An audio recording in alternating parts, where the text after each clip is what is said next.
तो आप देख रहे हैं कल की तैयारी और इस शो में हम आज के बाजार का पूरा ब्यौरा, पूरी जानकारी आपके सामने रखते हैं और इस आधार पर आपकी कराते हैं कल के बाजार की विशेष तैयारी। यही नहीं, आप जो हम तक सवाल पहुंचाते हैं उसके जवाब भी आपको मिलते हैं। याद रखिए, जो सवाल आज आप पूछेंगे उसका जवाब कल की तैयारी के आने वाले शो यानी कल दिया जाएगा। जो सवाल आपने पहले पूछे हैं उसका जवाब आज दिया जाएगा। सवाल पूछने का तरीका बेहद आसान है, करना कुछ नहीं है। YouTube पर जाइए और कमेंट बॉक्स में अपने सवाल हम तक पहुंचाइए। सबसे पहले YouTube पर अपना और अपने शहर का नाम लिखिए, किस स्टॉक पे आपका सवाल है वो बताइए, कितनी क्वांटिटी में आपने वो शेयर खरीद रखे हैं इसकी जानकारी दीजिए और अपना नजरिया जरूर बताइए, किस भाव पे आपने खरीदा है स्टॉक। ये सारी चीजें बताने के बाद हम आपको बेहतर तरीके से राय दे पाएंगे। याद रखिए, अपना व्यू, अपना जो आपका नजरिया है शॉर्ट टर्म का, लॉन्ग टर्म का, वो जरूर मेंशन कीजिए। यूट्यूब के कमेंट बॉक्स में अपने सवाल भेजिए, हम आपके सवालों के जवाब देंगे। और आज आपकी विशेष तैयारी कराने के लिए हमारे साथ जियोजीत इन्वेस्टमेंट लिमिटेड से गौरांग शाह सर जुड़ चुके हैं। Gaurang sir, thank you so much अपना समय देने के लिए। मैं आपके पास आऊंगा, लेकिन जरा बाजार का ब्यौरा, आज दिन भर एक्शन क्या रहा वो जरा अपने दर्शकों को बता देता हूं। तो जिन लोगों ने अभी बाजार देखा है, अभी जो निफ्टी और बैंक निफ्टी का लेवल देख रहे होंगे, उनको जरूर निराशा हाथ लगी होगी, क्योंकि जिस तरह से रफ्तार में था आज स्टॉक मार्केट, लग रहा था कि क्लोजिंग भी जो है वो हल्की बहुत मुनाफा वसूली के साथ क्लोजिंग भी हरे निशान में होगी। लेकिन आप देखिए, निफ्टी 22 अंक चढ़कर 25,900 के पास जो है वो क्लोजिंग लिया। 26,000 के पार जा चुका, 26,200 के आसपास था और वहां से हल्का होता हुआ साफ तौर पर निफ्टी नजर आया। बैंक निफ्टी जो है वो सेटल हुआ 70 अंकों की तेजी, 58,000 के आसपास यहां पर क्लोजिंग हुई। क्लोजिंग की बात हम कर रहे हैं, लेकिन ऊपरी स्तरों से दोनों ही इंडेक्स हल्के जरूर हुए। बात करें अगर हम मिड कैप और स्मॉल कैप इंडेक्स की, यानी कि ब्रॉडर मार्केट की, तो फ्लैट कारोबार होता ही उन दोनों ही इंडाइसेस में हमें साफ तौर पर देखने को मिला। लाल निशान में यहां पर भी क्लोजिंग नजर आई। निफ्टी के गेनर्स की बात करें तो आईटी पॉकेट का अग्रणी प्लेयर इन्फोसिस लगभग 4% की तेजी के साथ निफ्टी का टॉप गेनर बना। इसके अलावा HCL टेक का आज लगभग 2.5% की तेजी के साथ निफ्टी के गेनर्स की लिस्ट में शामिल रहा। TCS यहां पर 2.25% की तेजी रही, यानी ऊपर से तीनों जो टॉप निफ्टी गेनर रहे वो सभी आईटी सेक्टर से आते हुए नजर आए। श्रीराम फाइनेंस 2% से ज्यादा की मजबूती रही। एक्सिस बैंक ONGC में 1.5 से 2% की मजबूती हमें देखने को मिली। अब बात करते हैं गिरने वाले शेयरों की, यानी कि निफ्टी लूजर्स। तो आप देखेंगे, इटर्नल लगातार मुनाफा वसूली का शिकार, लगभग 3% की गिरावट के साथ निफ्टी का टॉप लूजर। आयशर मोटर्स लगभग 0.25% की यहां पर गिरावट देखने को मिली। भारतीय एयरटेल में भी 0.25% की गिरावट रही। UltraTech cement, JSW steel, Adani ports में 1.25% से लेकर 1.5% तक की गिरावट नजर आई। एडवांस डिक्लाइन रेशियो में आज बाजार बंद होने तक, जैसा मार्केट सजेस्ट भी कर रहा था, डिक्लाइंस का पलड़ा भारी था। जी हाँ, 1639 शेयर ऐसे थे जो कि लाल निशान में बंद हुए और 1236 शेयर ऐसे थे जो कि हरे निशान में कारोबार करते नजर आए। गौरांग सर, जिन लोगों ने आज दिन भर मार्केट को देखा, इवन सेकेंड हाफ तक भी अगर हम देखें तो मार्केट लग नहीं रहा था कि इस तरह की क्लोजिंग लेगा। आपका नजरिया यहां से बाजार को कैसे देखना है? बहुत बहुत धन्यवाद आपका इस मंच पर आमंत्रित करने के लिए। सभी को प्रणाम और शुभ दिन हमारे तरफ से प्रशांत भाई। देखिए, एक दिन की निराशा नहीं होनी चाहिए। आपको ये देखना चाहिए कि हम हफ्ते 10 दिन पहले किस स्तर पर थे, हम आज किस स्तर पर है। लगातार निरंतर हमने ऊपर की तरफ के दायरे देखे तो 26,100 के पार जाने के बाद अगर 26,000 के नीचे का बंद आया है तो उसमें कोई, मेरे ख्याल से कोई संकोच नहीं होना चाहिए और ना ही किसी प्रकार की तकरार किसी को होनी चाहिए। मुनाफा वसूली बाजार का एक हिस्सा है और ये बाजार की सेहत के लिए अच्छा होता है प्रशांत भाई।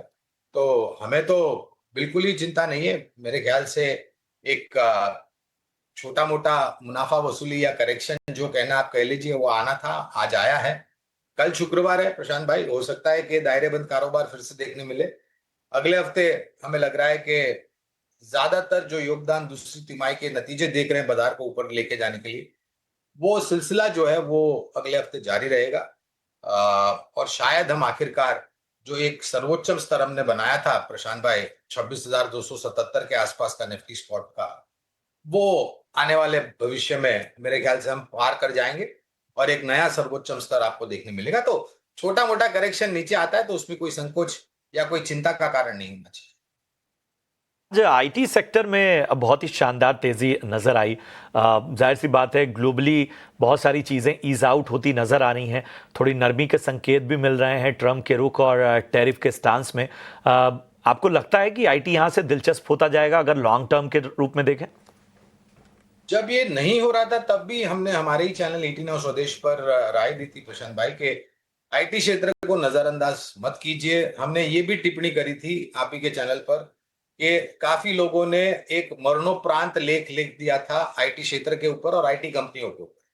हमने तब भी, आज के तारीख में और भविष्य में आईटी क्षेत्र पर आप ध्यान बना करके रखें। एक नम्र विनती ये होगी कि आपका नजरिया कम से कम 1.5 साल या उससे अधिक का रखें।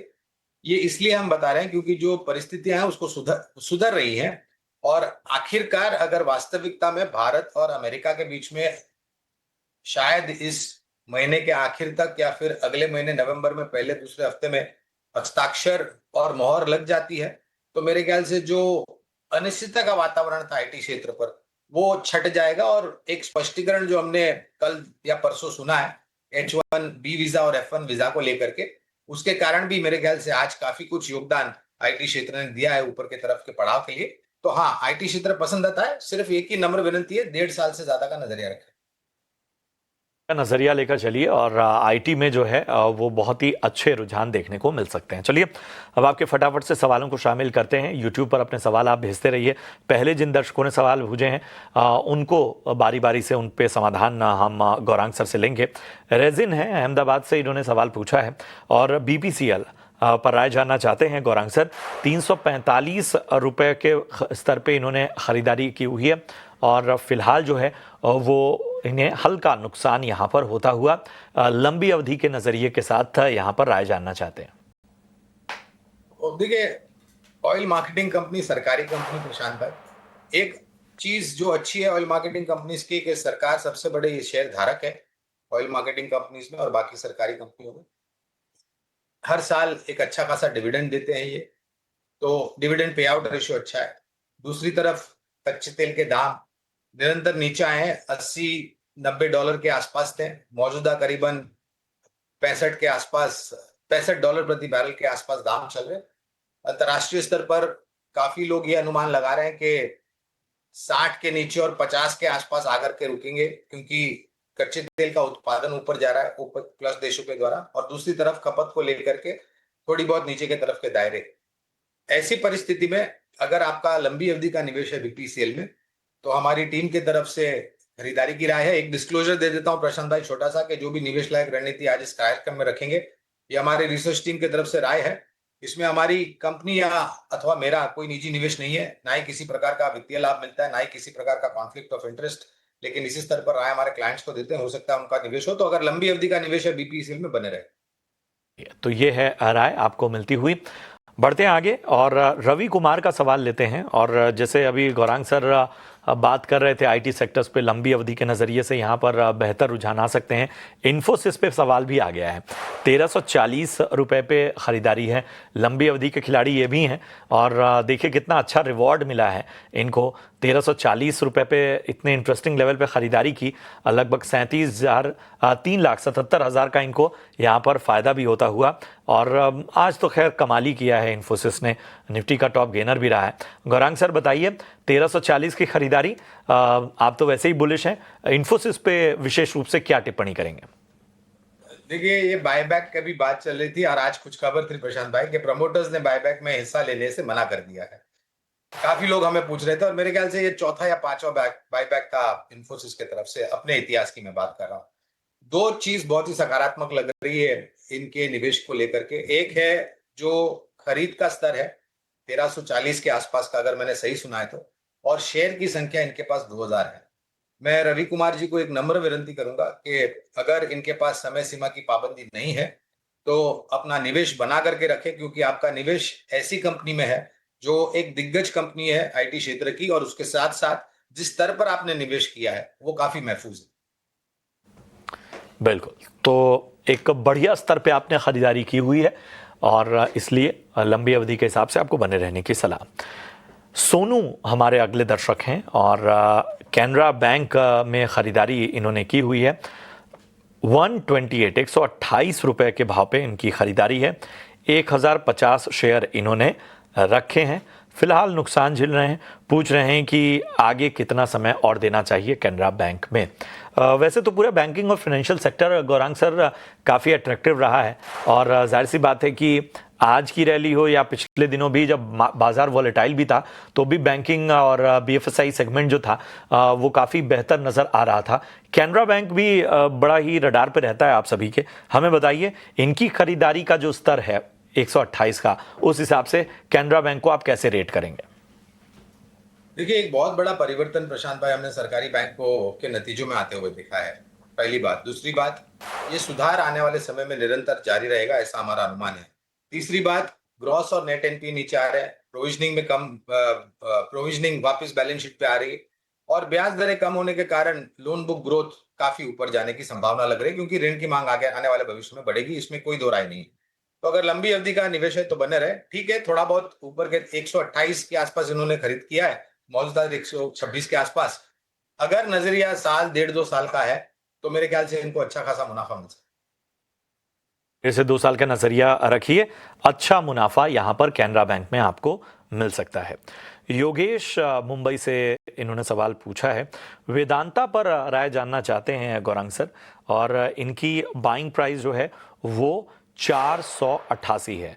इनकी बाइंग के आसपास ही है, इनकी खरीदारी के आसपास का ही स्तर है वेदांता में। और आज हमने वेदांता में एक तेज़ी भी देखने को मिली है। लॉन्ग टर्म जो है वो उस हिसाब से वेदांता में बने रहना चाहते हैं। आज 1.5% चला है स्टॉक का और पिछले 6 महीने में देखें तो लगभग 15.5% उछाल यहाँ पर देखने को मिला है। पिछले 1 साल में हालांकि एक तरह का कह सकते हैं कि नरम गरम माहौल ही रहा है वेदांता में, और जाहिर सी बात है इस वजह से भी लॉन्ग टर्म के रूप में वो थोड़ा सा वेदांता को लेकर प्रश्न उनका जायज़ है। तो खरीदारी का जो स्तर है वो जो है बहुत ही कह सकते हैं कि एकदम जिस स्तर पे अभी फिलहाल है उसके आसपास ही है। 482 का स्तर चल रहा है, 488 पे इन्होंने खरीदा हुआ है। बताइए क्या राय होगी सर? तो एक बहुत बड़ा परिवर्तन जो आने वाले भविष्य में शायद हो सकता है वो है जो घोषणा मैनेजमेंट ने करी थी इस कंपनी के विभाजन को लेकर। जो कारोबार है बैलेंस शीट के तहत अलग अलग, उसको अलग करने की बात की थी पिछले साल में मेरे ख्याल से, और शायद उस पर कुछ कामकाज भी हुआ था, लेकिन कुछ कारणों को लेकर के वो तारीख जो थी विभाजन की वो आने वाले भविष्य में चली गई। देखिए, सबसे पहले तो वेदांता एक डाइवर्सिफाइड नेचुरल रिसोर्स कंपनी है आज के तारीख में। धातु क्षेत्र से भी जुड़ी हुई है। क्रेन इंडिया का जो इन्होंने अधिग्रहण किया था उसके कारण कच्चा तेल भी इनके पास आ गया। राजस्थान बारमेर में इनके काफी कुछ ब्लॉक्स हैं कुदरती भंडार को लेकर के कच्चे तेल के। और उसके साथ साथ मेरे ख्याल से जो अनुमानित विभाजन की बात कर रहे हैं वो अगर भविष्य में सकारात्मक रूप से हो गया तो एक बहुत अच्छा वैल्यू लॉकिंग हो सकता है। तो लंबी अवधि के लिए हमारी निवेश की राय वेदांता। तो लंबी अवधि के हिसाब से आपको बने रहने की सलाह वेदांता में, और आगे बहुत सारे डेवलपमेंट हैं जिस पर निगाह रखिएगा। अरविंद राय जी का सवाल लेते हैं। सुजलॉन पर राय जानना चाहते हैं और 4000 शेयर इनके पास हैं और इनकी बाइंग प्राइस जो है वो 58 रुपए के आसपास है। पूछ रहे हैं कि ये यहाँ से ऊपर कब तक जाने की उम्मीद है? फिलहाल 54 रुपए के भाव पे चल रहा है। समय सीमा या किसी नजरिए का जिक्र तो अरविंद जी ने नहीं किया है। गौरांग सर बताइए, सुजलॉन आपको कैसा लगता है? देखिए, clean and green energy, wind energy खास करके ये कंपनी काफी पुरानी कंपनी है प्रशांत भाई, जैसे हमें आपको और सबको पता है। ऊर्जा उत्पादन को लेकर के सरकार ने बहुत बड़ी संख्या सामने रखी है नई ऊर्जा उत्पादन क्षमता खड़ी करने के लिए, और 75% वो सोलार और विंड एनर्जी होगी। सुजलॉन पर लंबी अवधि के लिए खरीदारी की राह है। एक बहुत ही अनुमानित लक्ष्यांक अगर मैं आपको बता सकूं तो 70-75 के आसपास के लक्ष्यांक है।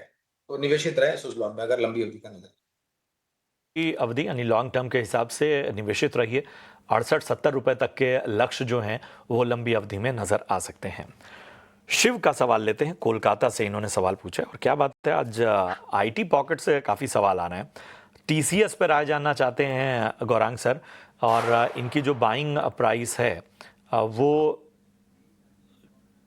3020 की है। 3020 के भाव पे इन्होंने 67 शेयर लिए हुए हैं। फिलहाल इनके भाव के आसपास है, लेकिन मुनाफे पर बैठे हुए हैं। आईटी पर ओवरऑल नजरिया, लेकिन टीसीएस पर विशेष रूप से राय जानना चाहते हैं। तो चलिए आपके दर्शकों को सोच और समझ सरल न करने के लिए कुछ नाम दे देता हूं आईटी क्षेत्र में, नीचे से शुरुआत करके, यानी कि छोटे, मझौले और फिर दिग्गज।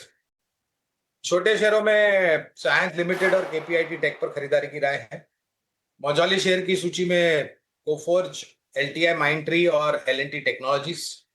दिग्गजों में टीसीएस, इन्फोसिस, एचसीएल टेक और टेक महिंद्रा। अच्छे दाम में इन्होंने निवेश किया है। मैं उम्मीद करता हूं कि इन्होंने लंबी अवधि के लिए निवेश किया है, तो अगर है लंबी अवधि के लिए निवेश तो बने रहे।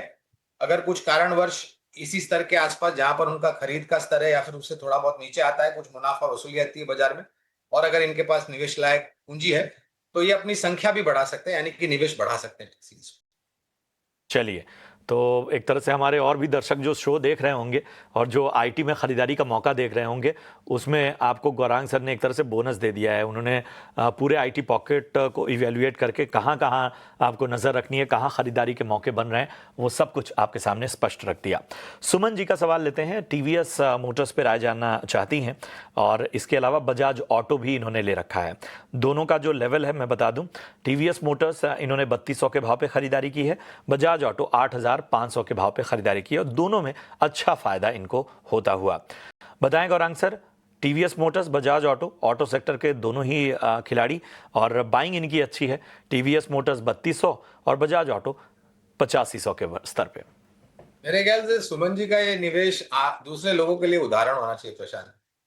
देखिए, अगर आपने अच्छी कंपनी में अच्छे दामों में निवेश किया है, तो लंबी अवधि में किस प्रकार से आपकी निवेश की गई पूंजी में वृद्धि हो सकती है। दोनों ही कंपनियां दो पहिया वाहन बनाने वाली कंपनियां हैं। एक दक्षिण भारत स्थापित है और एक महाराष्ट्र में स्थापित कंपनी है, बजाज ऑटो और टीवीएस मोटर्स दक्षिण भारत में। जिस प्रकार से जो परिवर्तन हुआ है जीएसटी को लेकर के, और जिस प्रकार से अच्छी वर्षा ऋतु हुई है, और जिस प्रकार से माननीय वित्त मंत्री जी ने टैक्स में 12,75,000 तक छूट दे दी है, मेरे ख्याल से ये पूरे समीकरण जो है वो पहले तो 2 व्हीलर, 3 व्हीलर और बाद में एंट्री लेवल 4 व्हीलर में आपको सकारात्मक रुझान आता हुआ देगा। कुछ आंकड़े तो हमने देख लिए हैं। जो घोषणा की थी 2.0 नया अवतार जीएसटी का, प्रशांत भाई, जो लागू किया गया था, उसके पश्चात जिस प्रकार से आंकड़े हैं, तो दोनों ही कंपनियों में अगर लंबी अवधि का निवेश है तो बने रहे। का निवेश और आपके पेशेंस का रिवॉर्ड भी आपको मिला है, इसलिए बने रहने की सलाह। देवेश जी का सवाल लेते हैं। बजाज पे राय जानना चाहे। बजाज कंज्यूमर इनके पास है और 270 के भाव पे इन्होंने खरीदारी की हुई है। बजाज कंज्यूमर गौरांग सर आपके रडार पे है क्या? अगर हो तो जरा राय दीजिए। मेरे ख्याल से एक नजरिया था, मौजूदा क्या परिस्थिति है मेरा ज्ञान नहीं है मुझे उसका प्रशांत भाई, लेकिन मैं इतना बिल्कुल कहना चाहूंगा कि पूरा जो एफएमसीजी खेमा है वो इस महीने से लेकर के अक्टूबर और उसके पश्चात नवंबर, दिसंबर और आने वाले भविष्य में जो बदलाव किए गए हैं, उसका सबसे पहला और अच्छा फायदा एफएमसीजी कंपनियों को मिलेगा। अगर आपका निवेश सक्षम और मजबूत कंपनियों में है तो आप बना करके रखें। बजाज कंज्यूमर पर जैसे मैंने बताया प्रशांत भाई, मुझे ज्ञान नहीं है कि कवरेज है कि नहीं, इसलिए विशेष रूप में टिप्पणी नहीं करूंगा। चलिए, तो ये है राय आपको आपके स्टॉक पर मिलती हुई। इतने ही सवालों को हम शामिल कर पाएंगे, लेकिन आप अपने सवाल जो भी हों यूट्यूब के कमेंट बॉक्स में भेजिए, हम कल उन सवालों के जवाब जरूर देंगे। बहरहाल बढ़ते हैं आगे और लेकर आते हैं आपके लिए वीआईपी शेयर्स।